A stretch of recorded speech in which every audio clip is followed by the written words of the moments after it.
聖書を朗読します。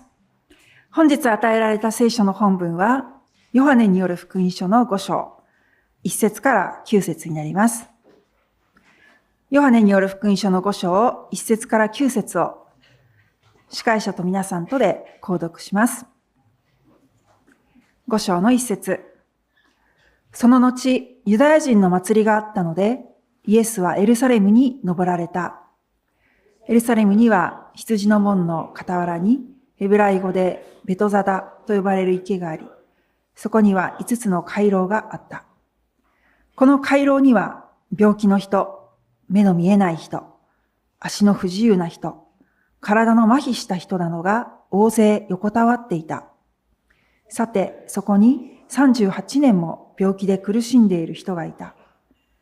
イエスはその人が横たわっているのを見、また、もう長い間病気であるのを知って、良くなりたいかと言われた。病人は答えた。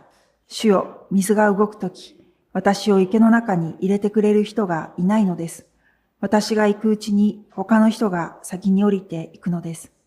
最後はご一緒に。すいません。8節私が読みます。イエスは言われた。起き上がりなさい。床を担いで歩きなさい。すると、その人はすぐに良くなって、床を担いで歩き出した。アーメン。この本文をもって、完全になさるイエス様というタイトルで、ヤン・ジェソン先生がメッセージを語られます。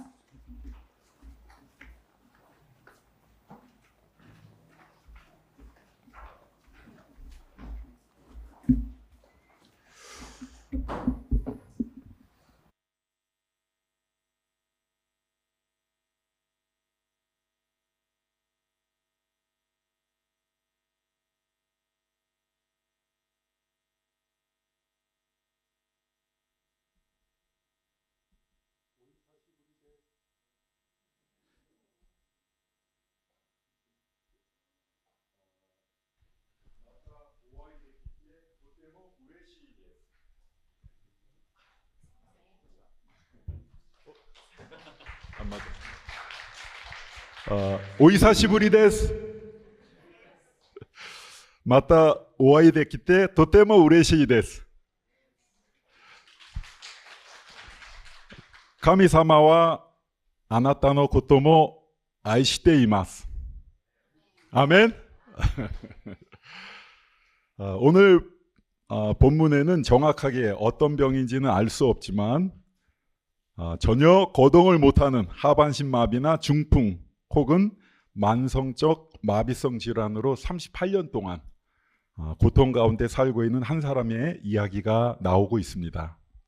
今日一緒に読んでた本文から見ると、確かにどういう病気かわからないんですけど、全く身動きのできないそういう下半身麻痺、または中風、またはもう長い間万年からされているその病気を持っている。それで38年間苦しみの中で生きているある一人の話が出てきます。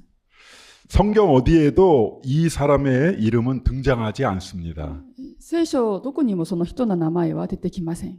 직업도 출신도 가족도 알려져 있지 않습니다. 職業もまた出身も家族も知られてないんです。 다만 성경에는 그가 38년 동안 병들어 누워 있었다 기록되어 있습니다. 聖書には彼が38年間病気で倒れていたって書いてあります。 그를 고통스럽게 하는 질병이 그를 특징 짓는 그의 이름이 되어버린 것입니다. 彼を苦しめているその病気が彼を特定しているその名前になってしまいます。 언제부턴가 그의 정체성이 그의 인격이 아니라 그의 몸에 나타난 질병이 되어버린 것입니다. ある時は分からないんですけど、彼のアイデンティティ、彼がどういう人なのかってついては、その人の人格ではなくて、彼の体のその病気によって彼のアイデンティティができているんですね。 만일 누군가가 여러분을 여러분의 소중한 이름이 아니라 다른 어떤 것, 예를 들면 여러분이 앓고 있는 질병이나 여러분이 겪고 있는 어려운 상황으로 여러분을 부른다면 여러분 어떤 마음이 될 것 같습니까? もし皆さんにもある人から自分の名前ではなくて、他のもの、例えば自分が患っている病気やまた自分が抱えているその苦難、状況をもって自分の名前を呼ぶとしたら、皆さんの気持ちはどうですか？ 마음이 좋을까요? そのように呼ばれた皆さん気持ちいいんですかね？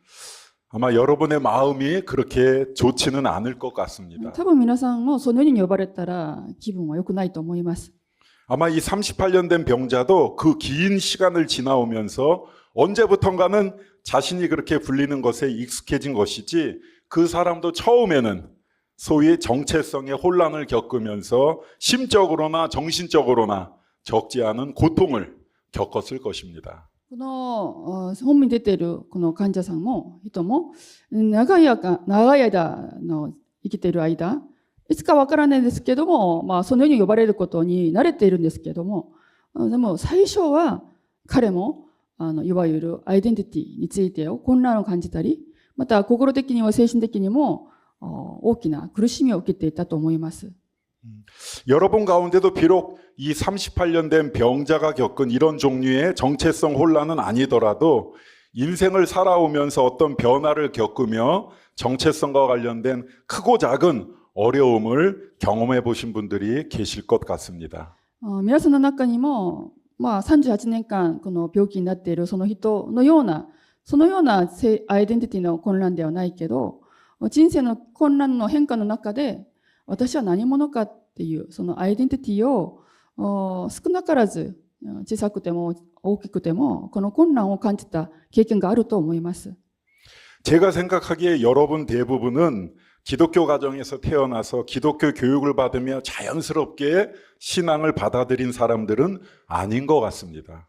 私が見るには皆さん、大体の皆さんの中にはキリスチャンの家庭で生まれて、またそのキリスチャン教育を受けて、自然的にその信仰を受け持って成長した人は少ないんじゃないかなと思います。 대부분이 예수 그리스도를 믿지 않다가 삶의 어떤 순간에 하나님의 은혜로 예수 그리스도를 믿고 구원받아 하나님의 자녀가 되고 하나님의 백성이 되어 지금 살아가고 있는 분들인 것 같습니다.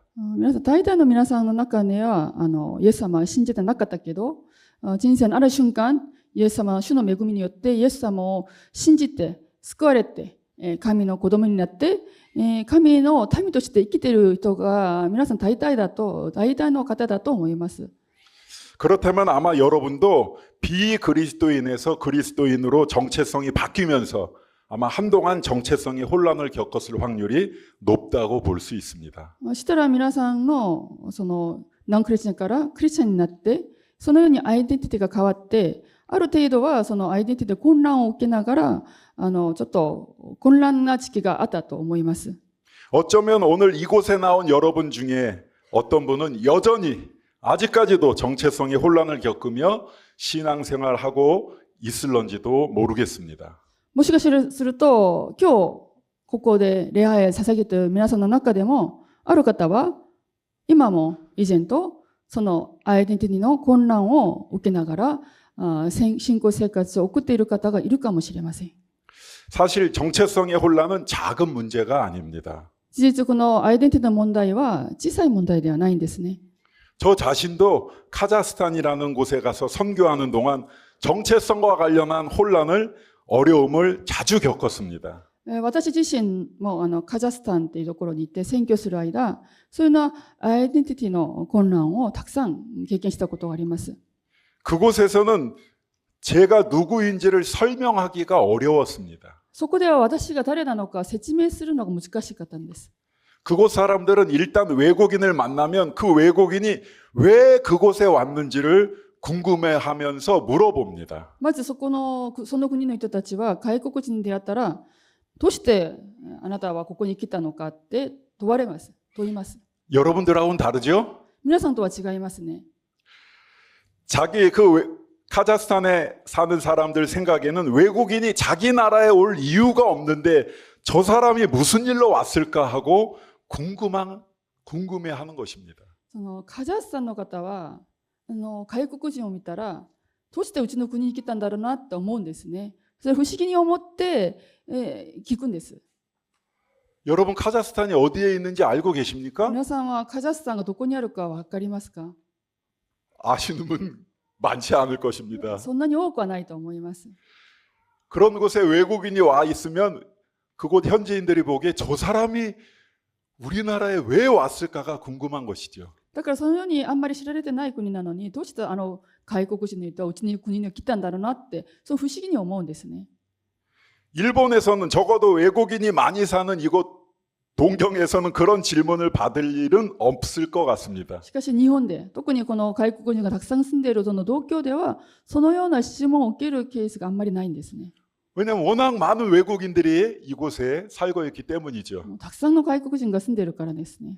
그러나 카자흐스탄에서는 거의 언제나 그런 질문을 받습니다. しかしカザフスタンではいつもこのような質問を受けます。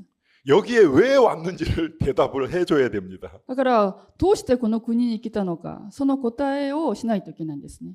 그런데 그것이 여간 힘든 일이 아닙니다. しかしその答えはとても難しいんです。 왜냐하면 제가 누구인지를 설명하는 단어가 그 나라에는 없기 때문입니다. なぜなら私が誰なのかを説明する、できるその単語がその国にはないからです。 이슬람이라는 종교를 믿는 그 나라 사람들에게는 교회라는 단어도 없고 목사라는 단어가 없습니다. そのムスリム、イスラム教を信じているその国の中では教会という単語もないし牧師という単語もないんです。 그래서 교회를 본 적도 없고 가본 적도 없고 또 목사를 만나본 적도 없는 그 사람들에게 아무리 교회를 설명하고 목사가 어떤 사람인지 설명해도 이해를 못하고 끝나는 경우가 많습니다. なので教会も見たことないしいたこともないし牧師に会ったこともない人たちにいくら教会を説明して牧師がどういうとか説明しても結局理解できずに終わってしまうケースが多いんです。 단어가 없는 겁니다. 단어가. 単語がないんですね。 그래서 저도 언제부턴가는 그냥 한국어 가르치러 온 사람이라고 소개하거나 한국 회사에 일하러 온 사람이라고 소개하고 넘어가곤 했습니다. それで私はいつの間にか自分を韓国語を教える人だとか韓国の会社で働いている人だとそのように紹介してしまってしまいます。 그렇게 저를 소개하는 저의 정체성을 소개하는 단어가 없어서 어려움을 많이 겪었습니다. そのように私を説明するその単語がなくて大変だったんですね。 그렇게 그곳에서 거의 20년을 지내다 이곳에 왔는데 다행스럽게도 이곳에서는 아직까지 저의 정체성에 대해 물어보는 사람은 만나보지를 못했습니다. そういうところで20年間住んでたんですけどここに来てはもう感謝のことに今までは私が誰なのか何者なのかって聞かれる人はいなかったんです。 이제 다시 오늘 본문에 나오는 38년 된 병자의 상황에 대해 생각해 보면 그 사람은 질병이 주는 고통과 함께 38년 된 병자로 불려지는 자신의 부정적인 정체성에서 오는 심적 고통 또한 짊어지고 하루하루를 살아가고 있던 사람이라는 것을 우리가 주목해 보아야 합니다. もう一度今日の本文に戻ってみますとこの38年間病気を患っているこの人を考えてみるとその彼はその病気から来るその苦しみとまた自分はこの38年間病気の持っている人だっていうその否定的な自分に対する否定的なアイデンティティを持ってそこから来る心理的なまたその精神的な苦しみもまたあったっていうことが私たちが分かります。 그런데 그뿐만이 아니었습니다. しかしそれだけではないんです。 오늘 본문에는 베데스다라는 연못가에 있는 행각의 풍경이 그려져 있습니다. 今日の本文にはベトザタっていう池があるその回廊の風景が描かれています。 행각이라는 말이 단어가 우리에겐 좀 낯선 단어입니다. その回廊っていう単語はそうですね私たちには慣れてない単語なんですね。 헬라어로 스토아라고 하는데 당시 예루살렘 성전 곁에 있던 건축물로서 좌우에 기둥이 쭉 늘어서 있는 지붕 덮인 복도나 회랑을 말합니다. ギリシャ語ではストアという単語なんですけど当時そのエルサレムの神殿の隣にあった建物であって、左右に柱がずらっと並んでいてその廊下があった屋根があったそういう廊下なんですね。 요즘으로 치면 지붕이 달린 반개방형 구조의 공공 야외 쉼터라고 할 수 있을 것입니다. 今から考えるとこの屋根がついてあるその開放されている野外のこう憩いの場みたいなところなんですね。 오늘 본문에 보니까 그곳에 각종 병자들이 많이 모여 살고 있었는데 그 이유가 베데스다 연못의 치유의 기적을 기대했기 때문이었습니다. 今日本文を見るとそこにいろんな病気を持っている人たちが集まっていたんです。それはそのペテサタ池の癒しの奇跡を期待しているからなんですね。 그런데 그곳에서 오늘 본문에 나오는 이 38년 된 병자는 그 많은 병자들 중에서도 눈에 띄는 중증 병자였던 것 같습니다. しかし今日の本文に出ているその主人公、この患者さんは、そのいろんな患者さんの中でもとっても目立っている重症の患者だったと思います。 누가 보아도 그 사람의 병이 오래된 줄 알 정도로 상태가 심각했던 것입니다. 誰が見ても彼の病気はとっても長くてひどいというのがわかるんですね。 한국 속담에 긴 병에 장사 없다는 말이 있습니다. 韓国のことわざには、その長い病気には勝てる人はいないというのがあります。 가족에게도 버림받은 지 오래된 채 거기 자리에 누워 단지 사람들의 동정의 의지에 하루하루를 살아가는 비참한 사람이었던 것입니다. 家族にも捨てられて、長い間そこに座ってて、人々からのこの同情をもらって、一日をやっと生きている悲惨なその人生を送っていました。 아마 그곳을 지나는 사람이 있었다면 한눈에 봐도 더럽고 냄새나는 그를 무슨 벌레라도 보는 것처럼 얼른 피해서 지나갔을 것입니다. もしそこを通り過ぎる人がいたら、一目でこの人がもうとっても汚くて臭くて、だからもう虫を見るかのようにしてスッと通り過ぎたと去ったと思います。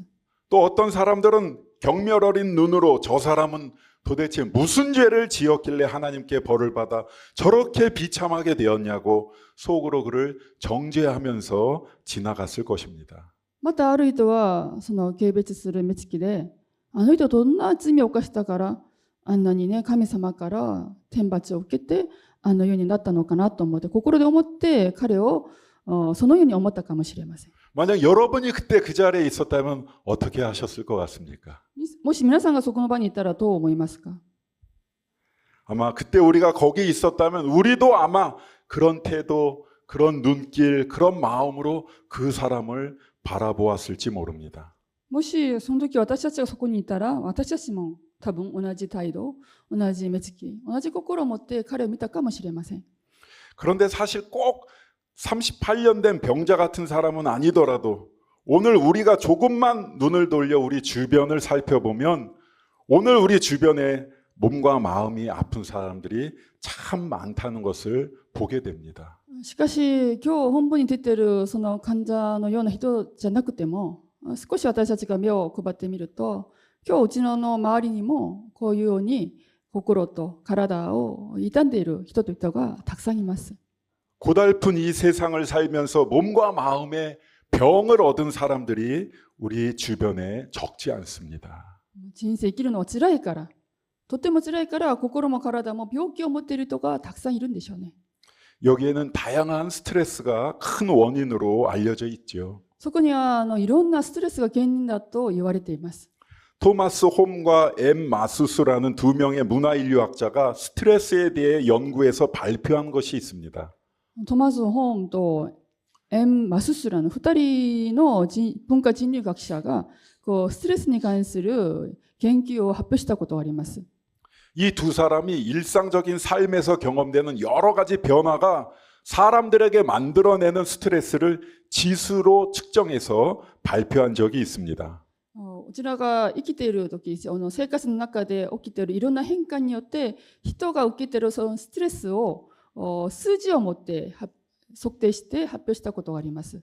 이에 따르면 식사 습관의 변화는 스트레스 지수가 15에 해당됩니다. そこによると食事の変化のストレスは15になります。 거주지의 변화는 20. 居住地、住まいの変化は20です。 다른 직업으로의 변경은 36. 転職は36、 아이 출산은 40.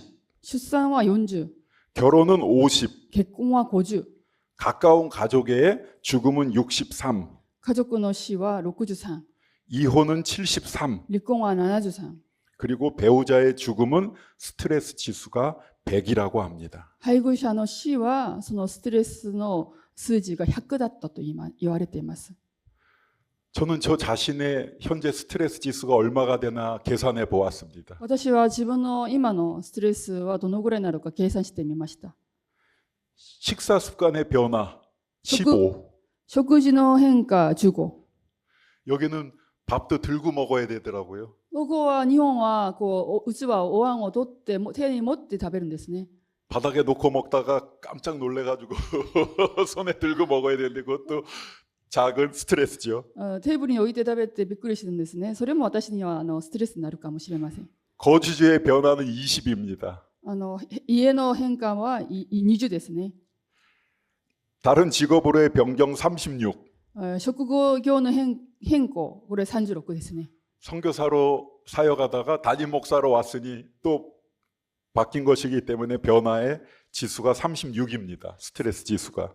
選挙して働いていて今牧師になってるからこの職業の変更があるからこれは36のストレスになります。 생각해 보니까 스트레스 지수가 71입니다. で数えてみたらこの私のストレスは72、71なんですね。 거의 이혼한 사람이 겪는 지수 73에 가까운 스트레스 지수를 계산해 보았습니다. 見てみたら離婚のストレス数字73にもう大体同等のその数字ですね。 여러분도 여러분의 스트레스 지수를 한번 계산해 보시기 바랍니다. 皆さんも皆さんのストレスの数字がどのぐらいなのか考えてみてください。 또 여러분 곁에 있는 사람 생각도 해보시기 바랍니다. また皆さんの隣にいる人のストレスがどのくらいなのか考えてみてください。 아내, 남편, 동료의 상황은 어떤지 살펴보시기 바랍니다. 旦那さん、また妻、また同僚のストレスはどのくらいなのか皆さんも考えてみてください。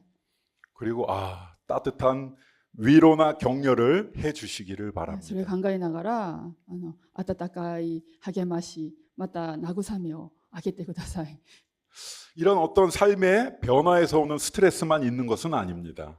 生活の変化によるストレスだけじゃないんですね。 직장 관련 스트레스도 있습니다. 職場に関するストレスもありますね。 과도한 업무량과 성과 압박에서 오는 스트레스가 있습니다. 仕事が多いとか、結果出さないといけないというそういうようなストレスありますね。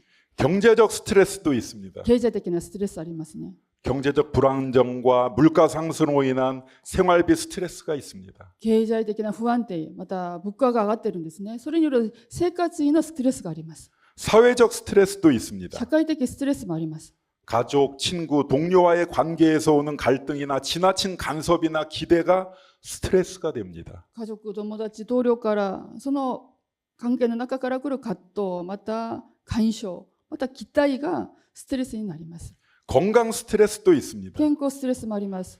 만성 질환, 갑작스런 질병의 발생, 이유를 알 수 없는 신체적 불편감이 다 스트레스입니다.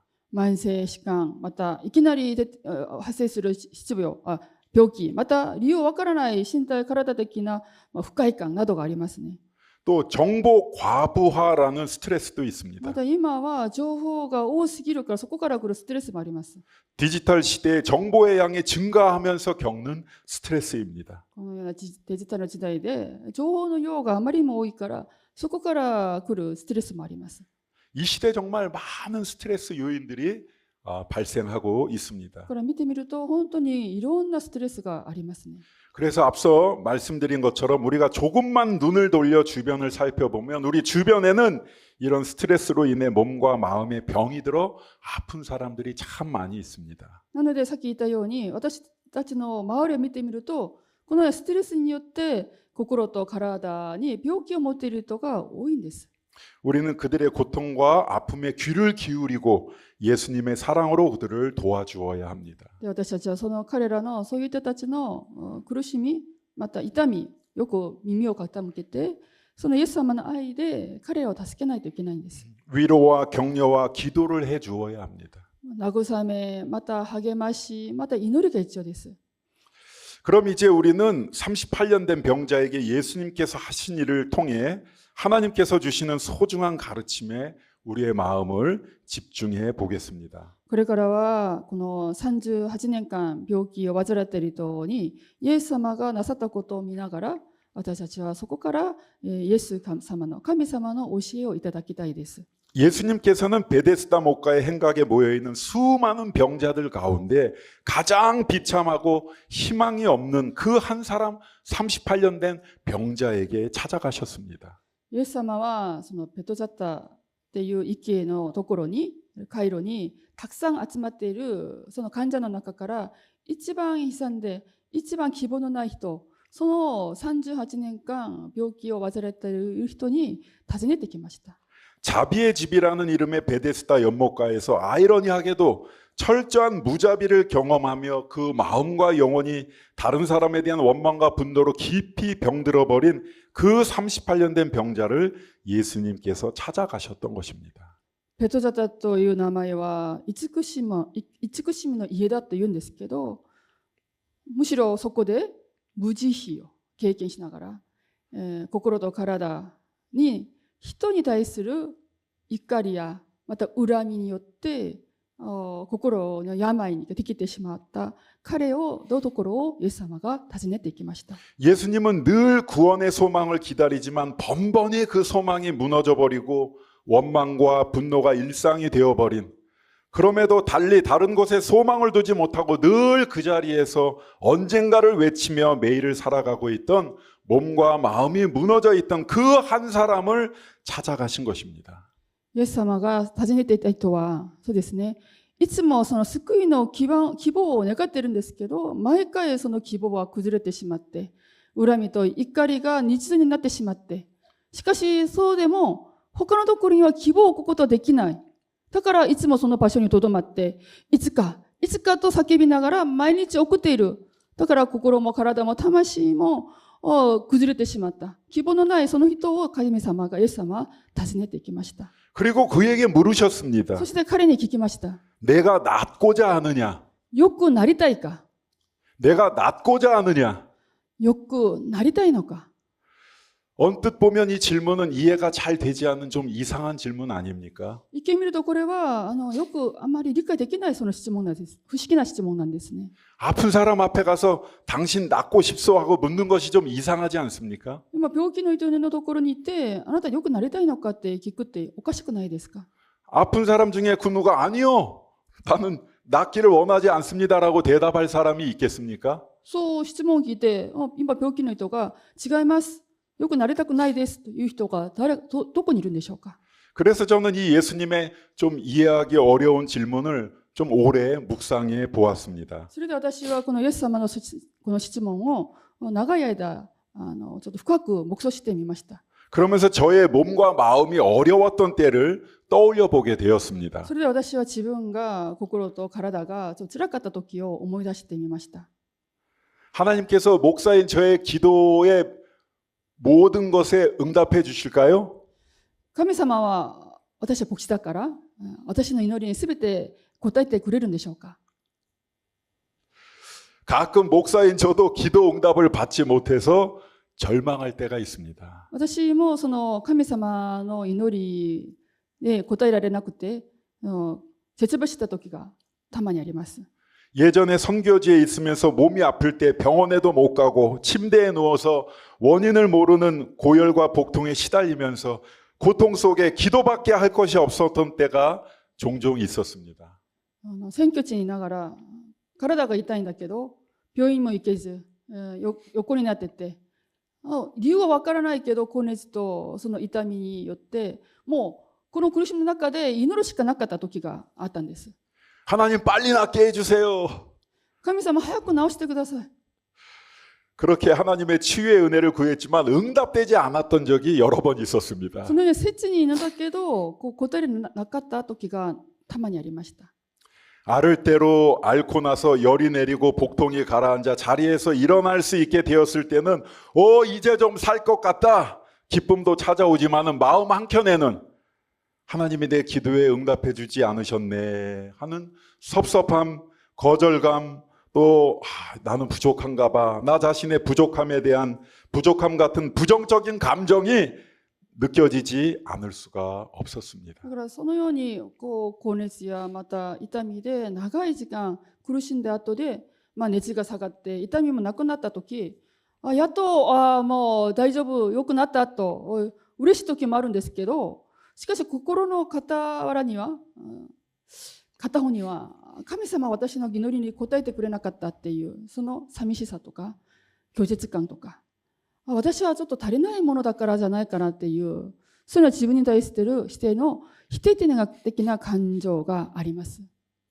아마 그런 때 하나님이 내가 낫고자 하느냐 물으신다면 저도 선뜻 네라고 대답하지는 못했을 것 같습니다. なのでそういう時に神様が私によくなりたいのかと神様私に聞かれるんだったら、私はすぐすんなりとはいと答えられないかもしれません。 지난 부정적 경험들이 그것을 가로막는 것입니다. なぜなら今までのその悪い否定的な経験がそういうはいという答えを拒ませるんですね。 이전에 구해도 안 들어주셨는데 하는 이런 거절감이나 거부감을 경험한 사람은 눈앞에 보이는 은혜 앞에서도 쉽게 네라고 대답하지 못하는 경우가 있을 수 있는 것입니다. 前も私は何回も神様にお願いしたのに、祈ったのに聞いてくださってないからっていう、そういう拒絶感とか拒否感、そういうのを経験した人は、目の前に主の恵みがあるにもかかわらず、すんなりとすぐはいと答えられないケースが多いんですね。 아마 이 38년 된 병자도 그의 병의 초기였다면 예수님의 질문에 금방 네, 낫고 싶습니다라고 대답했을 것입니다. もしこの8年間その病気を患っている人が、もしこの病気の初めの頃だったら、イエス様の質問、良くなりたいのかってその質問にすぐはいと答えたと思います。 그러나 지금 38년이라는 긴 시간 동안 수많은 기대와 소원이 좌절되고 몸과 마음과 영혼이 완전히 주저앉아 버린 상황에서는 내가 낫고자 하느냐라는 예수님의 그 은혜의 질문을 듣고도 네라는 대답을 하지 못하고 있는 것입니다. しかし38年間長い時間が過ぎながら数えきれないほどのその期待とまた願いが挫折してしまって、だから心も体も魂も完全に倒れてしまったこの状況の中で、良くなりたいのかというイエス様のその恵みの御言葉を聞きながらもはいと答えられないんですね。 오히려 그는 마음속에 쌓여있는 다른 사람들의 비정함과 무자비함에 대한 원망과 분노를 예수님께 쏟아놓고 있습니다. 逆に彼は自分を助けてくれない人たちを見ながら、彼らのその無慈悲、なんかその冷たいそういう反応に対して恨みと怒りをイエス様に打ち明けてるんです。 7절에 기록되어 있는데 제가 읽어드리겠습니다. 7節にあるんですけど、私が読んでみます。 병자가 대답하되 주여 물이 움직일 때에 나를 못에 넣어주는 사람이 없어 내가 가는 동안 다른 사람이 먼저 내려가나이다. 病人が答えた、主よ、水が動くとき、私を池の中に入れてくれる人がいないのです。私が行くうちに他の人が先に降りていくのです。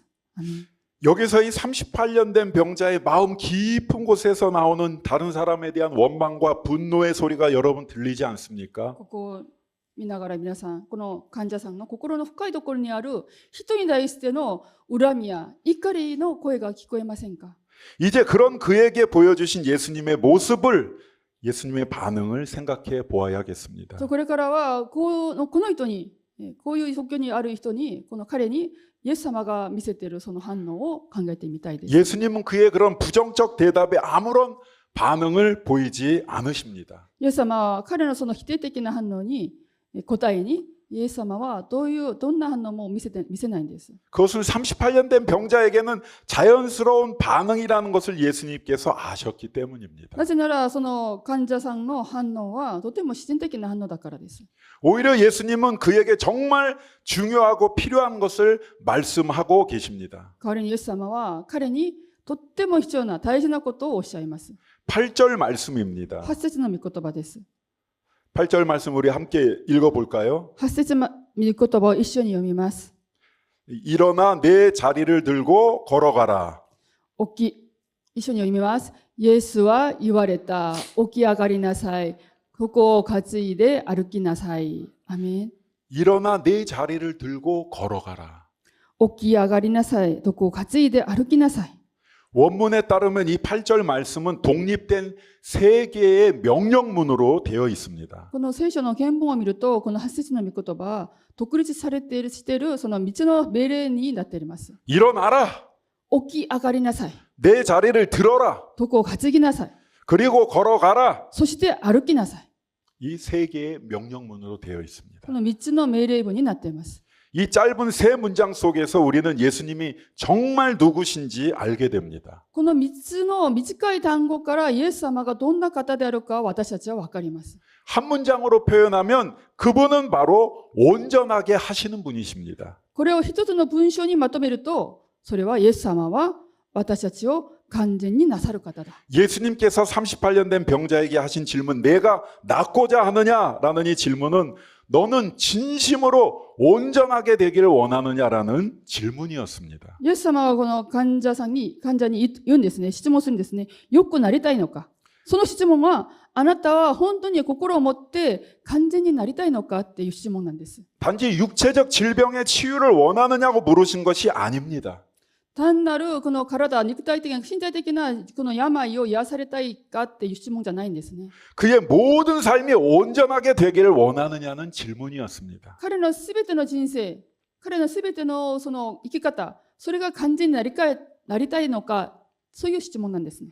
사도 바울의 표현을 빌리자면 너는 새로운 피조물이 되기를 원하느냐는 예수님의 질문이었던 것입니다. それは使徒パウルの表現から見ると、それはあなたは新しい非常物になりたいのかという質問なんです。 사도 바울은 예수 그리스도를 통한 이 같은 온전해짐에 대해 고린도후서 5장 17절에서 다음과 같이 말씀하고 있습니다. 함께 읽어봅니다. 使徒パウルはイエス様を通して私たちは完全になれるけど、それを第2コリント5章17節にこのように話しています。 그런즉 누구든지 그리스도 안에 있으면 새로운 피조물이라 이전 것은 지나갔으니 보라 새 것이 되었도다. 第2コリント信徒の手紙5章17節にはこのように書いてあります。だからキリストに結ばれている人は誰でも新しく創造されたものなのです。古いものは過ぎ去り、新しいものが生じた。アメン。 예수님은 누구십니까? イエス様はどういう方ですか？ 예수님은 우리를 온전하게 하시는 분이십니다. イエス様は私たちを完全になさる方であります。 누구든지 온전하게 되기를 원하는 사람은 예수님이 필요한 것입니다. 誰でも完全になりたい人は必ずイエス様が必要です。 우리에게는 우리 스스로를 온전하게 할 능력이 없습니다. 私は自分を完全にする力はないんです。 우리에게는 우리 삶을 온전하게 회복시킬 능력이 없습니다. 私たちには自分の人生を完全に回復する力がないんです。 우리에게는 우리를 이전과는 다른 존재가 되게 할 능력이 없습니다. 自分を以前と違う存在へと変える力がないんです。 오직 그 능력은 예수 그리스도에게밖에 없습니다. その力はただイエス様しかないんです。 그 능력을 가지신 예수님께서 오늘 38년 된 병자에게 명령하셨습니다. その力を持っているイエス様はこの患者にこうおっしゃいます。 일어나라. 起き上がりなさい。 이 헬라어 에게일이라는 이 명령은 여러분처럼 지금 앉아있는 사람에게 자리에서 일어나라고 할 때 쓰는 그런 스탠드업의 의미가 아닙니다. 起き上がりなさい。これはギリシャ語でエゲイレという単語なんですけど、これは皆さんのように今座っている人に起きなさいと、スタンドアップの意味じゃないんです。 이 에게일이라는 말은 예수님께서 죽은 나사로에게 사용하신 단어입니다. このエゲイレという単語はイエス様が死んだラザロ出てきなさいっていう時に使ってた単語なんです。 예수님께서 죽은 나사로에게 나사로야 일어나라고 부활을 명령하셨을 때 사용하신 바로 그 말씀입니다. 死んだラザロ出てきなさいという時に復活を命令した時に使った単語がこの単語なんです。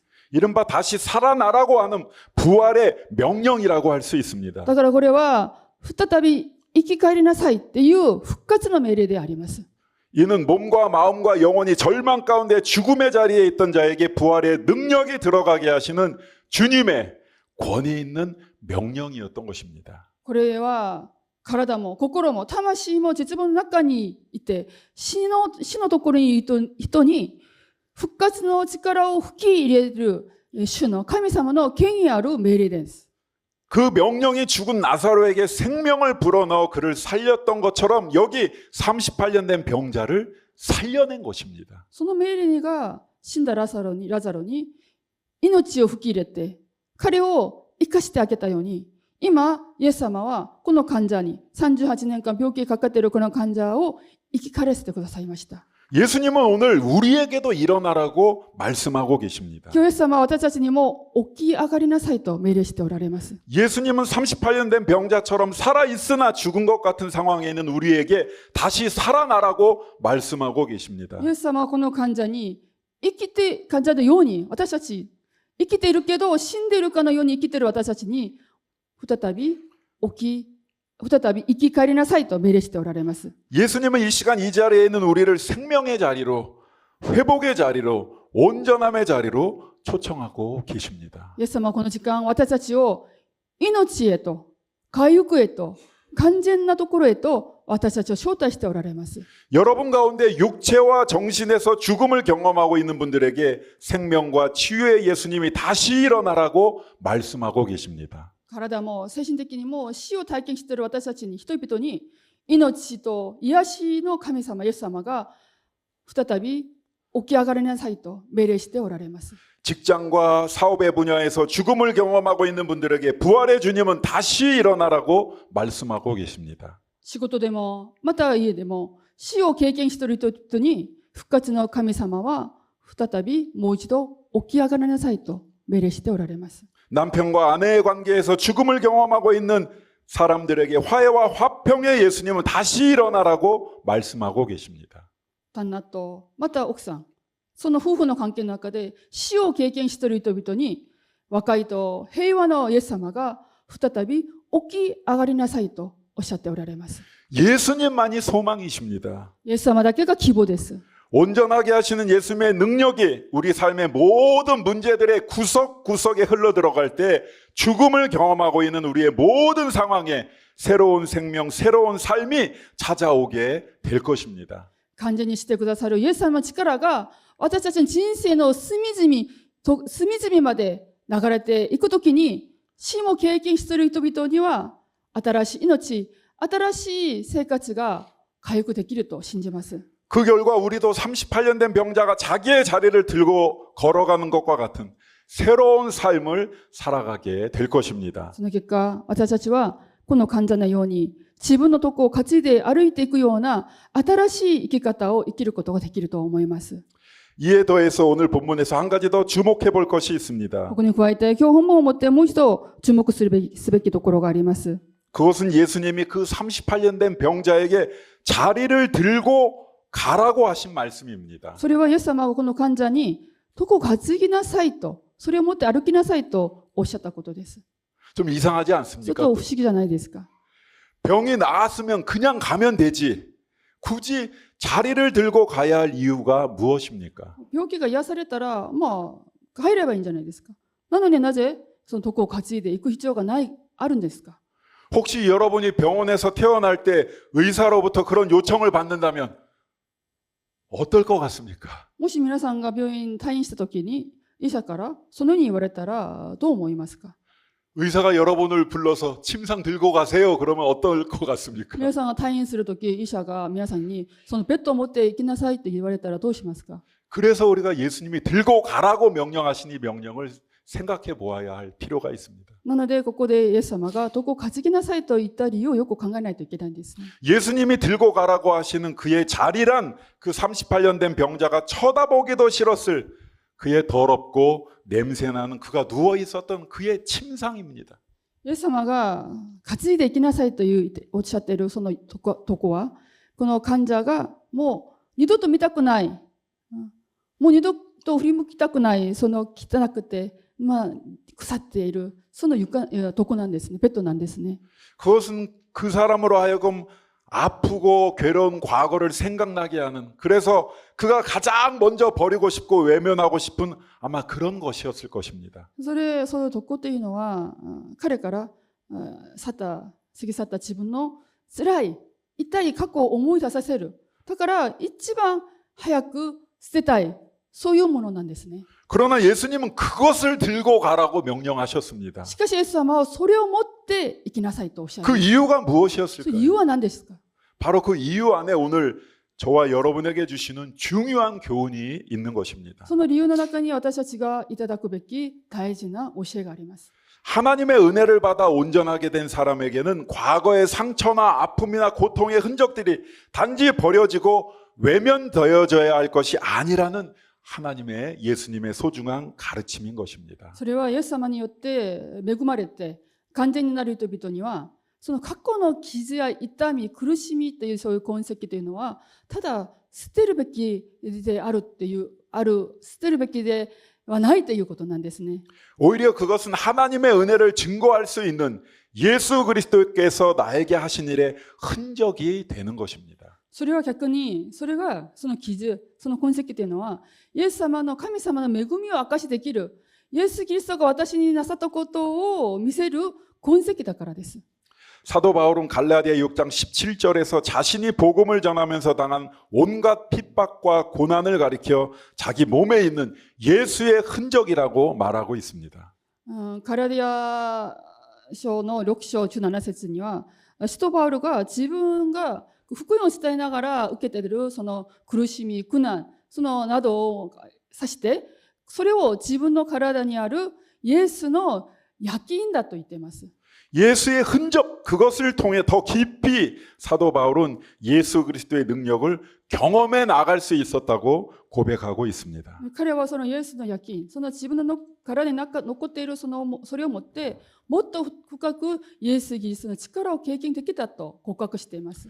이처럼 예수님께서는 자리를 들고 가라는 명령을 통해 우리가 치유받은 아픔과 고통을 예수의 흔적으로 삼아 복음을 증거하며 더 깊은 예수 그리스도의 능력을 경험하며 살기를 원하시는 것입니다. これはイエス様がこの床を担いで歩きなさいっていうその命令というのは私たちが癒されたこの痛み苦しみをイエス・キリストの焼き印として福音を伝えてもっとイエス・キリストの力を経験して生きることを願われているところなんですね。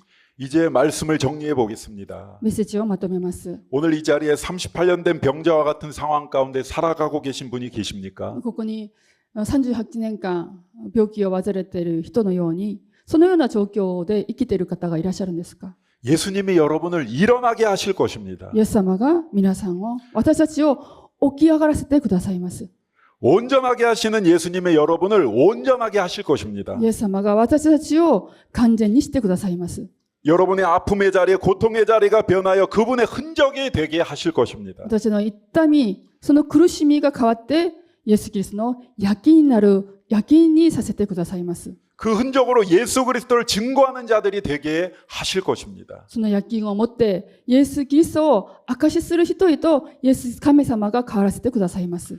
오늘 이 믿음으로 그분을 기대하고 이 믿음으로 그분을 찬양하는 여러분들 되시기를 주님의 이름으로 축복합니다. この信仰を持ってそのイエス・キリストを期待しその信仰を持ってイエス・キリストを賛美する私たちのなることを願い祝福します。 아멘. 기도하겠습니다. 祈ります。